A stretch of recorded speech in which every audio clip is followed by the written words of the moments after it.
Salve, pessoas amigas! Hoje eu venho como um board member da Prodops University trazer e conversar um tema que me interessa bastante, que é o tema da dívida versus débito técnico. Qual que é certo? Será que é a mesma coisa? Será que podemos utilizá-las de formas distintas ou devemos utilizá-las pensando que são a mesma coisa? O que eu quero trazer aqui é a ideia de que a maneira como ela foi concebida não é a maneira como eu vejo ela sendo utilizada na empresa. E pior, quando eu vejo as pessoas falando sobre débito técnico, fica muito claro que elas não estão empoderadas em relação à metáfora. Elas nem entenderam ainda que é uma metáfora. E é justamente essa provocação que eu quero trazer para a comunidade de tecnologia. Será que a gente está utilizando as metáforas de forma apropriada? Será que a gente tem utilizado os termos da maneira como eles de fato foram concebidos para poder apoiar a entender um pouco mais esse universo de abstrações de tecnologias e informações? Eu sou uma pessoa, por exemplo, que eu não tenho nenhum problema de apresentar o meu erro ou de apresentar que por qualquer motivo eu não esteja certo. Tanto é que aqui eu não vou fazer corte nenhum. Eu vou falar da maneira como eu me sinto bem. E a minha ideia aqui é falar para você que a maneira como a ideia de dívida técnica foi criada foi por meio do Ward Cunningham. Essa metáfora, ela nasceu quando o Ward Cunningham leu um livro chamado ah, Metaphors We Living By, ou alguma coisa do gênero. Depois eu coloco aqui nos comentários o nome certo. De George Lakoff e Mark Johnson. Vou trazer os detalhes depois aqui.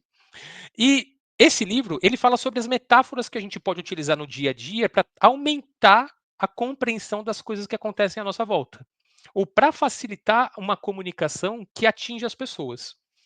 E quando o Ward Cunningham cria a ideia de technical debt ou de debt metaphor, essa ideia de debt era para poder representar, na época em que ele precisava, a ideia de que, às vezes, você tomando uma decisão de utilizar um caminho mais curto, mais rápido, ou que te permitia, dentro daquele contexto, naquela época, tomar uma ação mais ágil, você podia assumir uma dívida técnica que, posteriormente, se não fosse tratada, você teria que pagar juros em cima de juros acima daquilo que foi feito. Ou seja, a ideia de dívida ela está imbuída com a ideia de juros.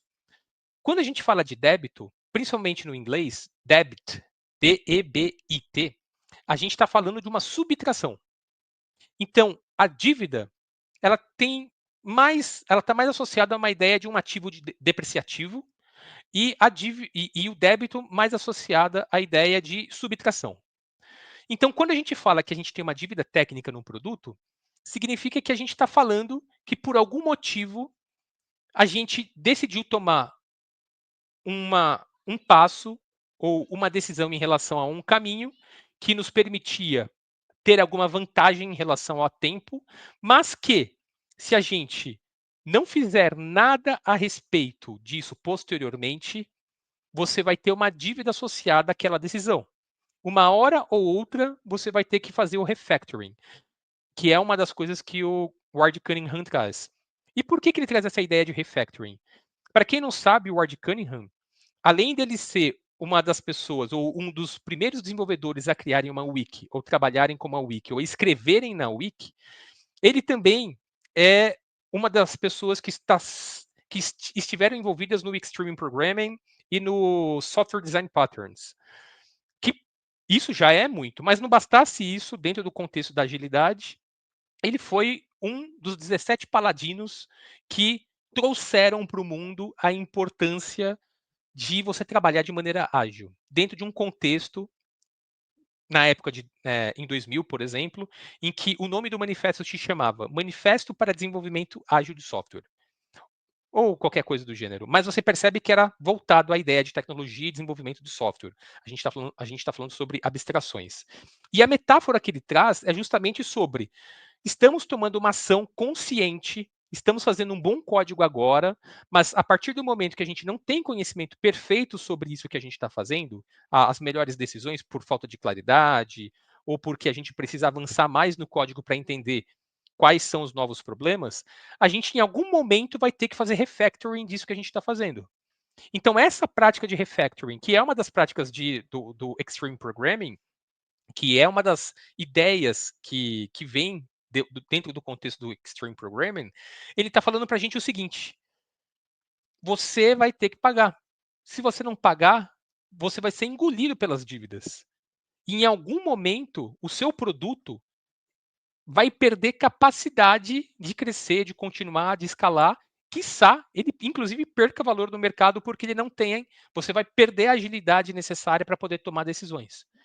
Então, quando a gente fala de dívida técnica, a gente está trazendo imbuído a essa ideia, a ideia de juros. Então, technical debt, ou dívida técnica, é o termo apropriado para se referir a essa metáfora que o Ward Cunningham criou.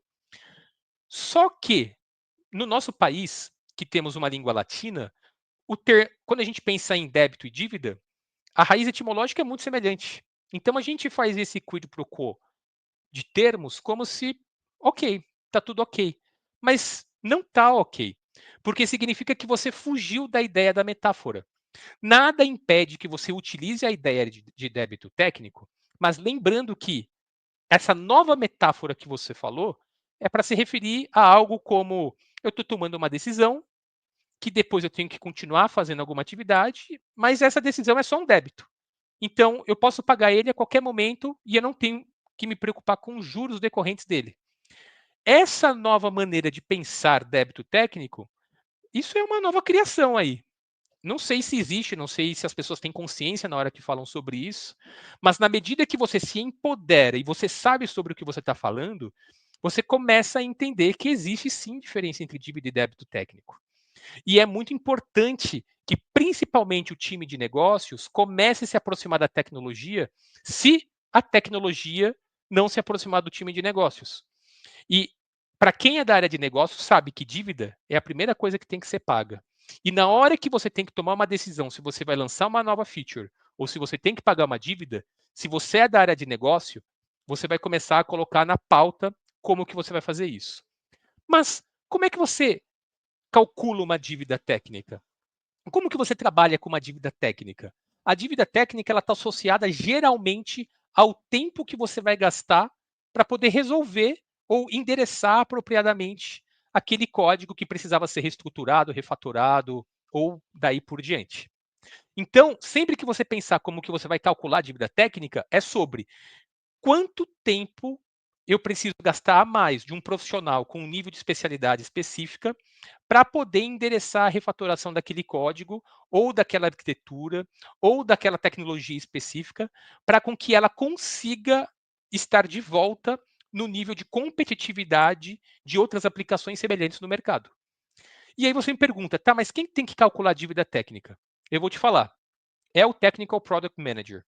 Um PM puro talvez consiga ser meio que engabelado pelo time técnico sobre qual é o tempo real sobre aquilo.